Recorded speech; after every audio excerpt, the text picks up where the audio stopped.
suis le docteur Vincent Madenot, je suis médecin généraliste de vocation, mais je travaille actuellement essentiellement en soins palliatifs depuis maintenant une quinzaine d'années. Je travaille ici aux cliniques de l'Europe à Bruxelles, à Sainte-Élisabeth, et je travaille également à Gosselies, dans la clinique Notre-Dame de Grâce. J'ai créé une application vraiment par un praticien pour les praticiens qui sera disponible sur iPad, sur iPhone, mais aussi sur Android.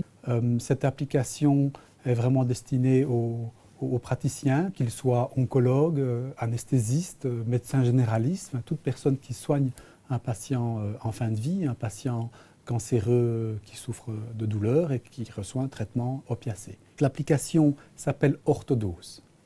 Et Orthodose va contenir plusieurs sous-chapitres et donc plusieurs outils qui seront en fait plusieurs calculateurs. Alors un des outils, le premier s'appelle Rescue Dose, donc c'est le terme anglais pour dire entre-dose ou interdose. Et donc c'est un outil qui permet aux médecins de calculer le supplément d'analgésique à donner chez un patient qui a un pic douloureux lorsque ce patient reçoit un traitement de fond morphinique. Le calculateur de Rescue Dose, je choisis mon opiacé, je dis que mon patient reçoit du fentanyl à la dose de 75, Enter. Je choisis mon interdose, de la morphine sous-cutanée. Je choisis, je confirme. J'ai le traitement opiacé de base, l'interdose, qui dans ce cas-ci doit être entre 9 mg et 15 mg de morphine sous-cutanée. Au médecin de choisir la dose qu'il veut. Mais il a également une proposition faite par Orthodose qui est 10 mg de morphine sous-cutanée. 10 mg de morphine sous-cutanée, c'est une ampoule, c'est un bon choix, c'est ce que je vais prendre. Je peux changer, évidemment. J'avais choisi morphine sous-cutanée, mais si je voulais donner, par exemple, de l'oxycodone par voie orale, donc immediate release, je fais confirmer et j'ai maintenant la dose d'oxycodone, c'est également 10 mg. Le deuxième outil à l'intérieur d'Orthodose s'appelle Opioid Switcher. Il s'agit donc d'un calculateur qui, cette fois-ci, permet de convertir un opiacé vers un autre. Et quand je dis convertir, je veux dire par là que l'utilisateur indique le dosage et l'opiacé que reçoit le patient, et puis il indique l'opiacé vers lequel il souhaite convertir le traitement, et le calculateur va donner la nouvelle dose donc pour avoir une puissance analgésique identique. Et alors, petite subtilité, ce calculateur, cet opioid switcher, va permettre au médecin, s'il le désire, et c'est vraiment quelque chose qui est poussé, on incite les médecins à faire ça, il va lui permettre d'introduire ce qu'on appelle une réduction de dose. Les Américains appellent ça cross-tolerance reduction, et donc il peut très bien dire, voilà, je souhaite convertir une dose X de telle molécule, quel sera le dosage vers la molécule Y, et je souhaite réduire la dose de 30%. Et le calculateur va calculer tout ça avec, d'une part, les ratios standards, donc il va donner la réponse, mais encore plus intéressant, j'ai voulu qu'il offre une deuxième réponse, non pas pour perturber le médecin, mais simplement pour l'informer que l'evidence-based medicine propose parfois d'autres ratios, et donc le médecin aura vraiment le choix de trouver le dosage qui lui convient et d'adapter ces traitements auprès du patient. Si je vais de nouveau au menu, je prends Opioid Switcher, qui est le convertisseur d'opiacés.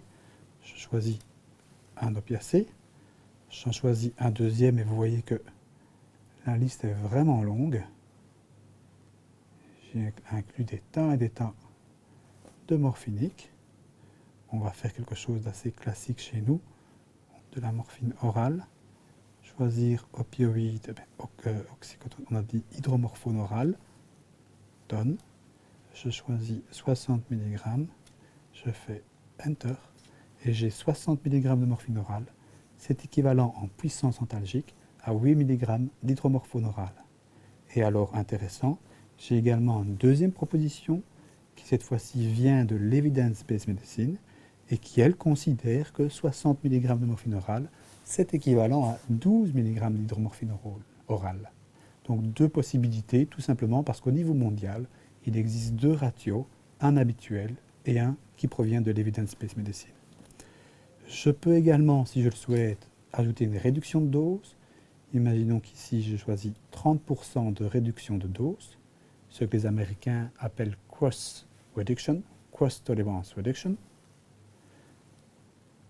Enter.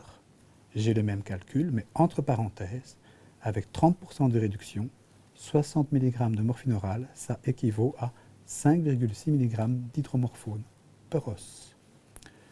Le orthodose contient également un calculateur de corticoïdes.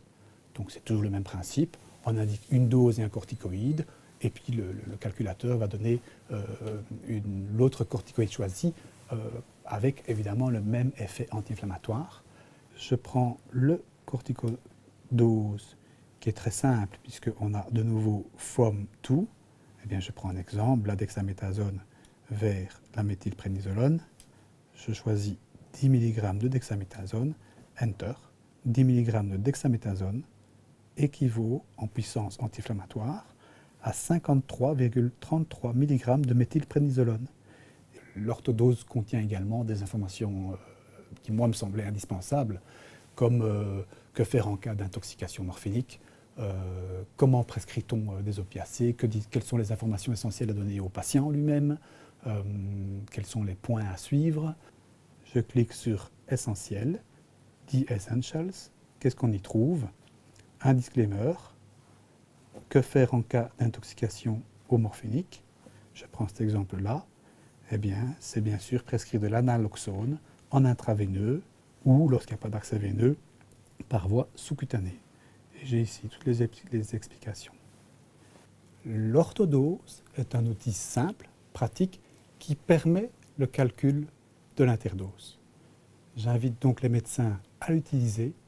Le médecin généraliste a une place essentielle dans la gestion de la douleur, dans le suivi des patients en fin de vie à domicile. Avec cet outil, il a tout en main pour mener à bien sa difficile mais importante tâche.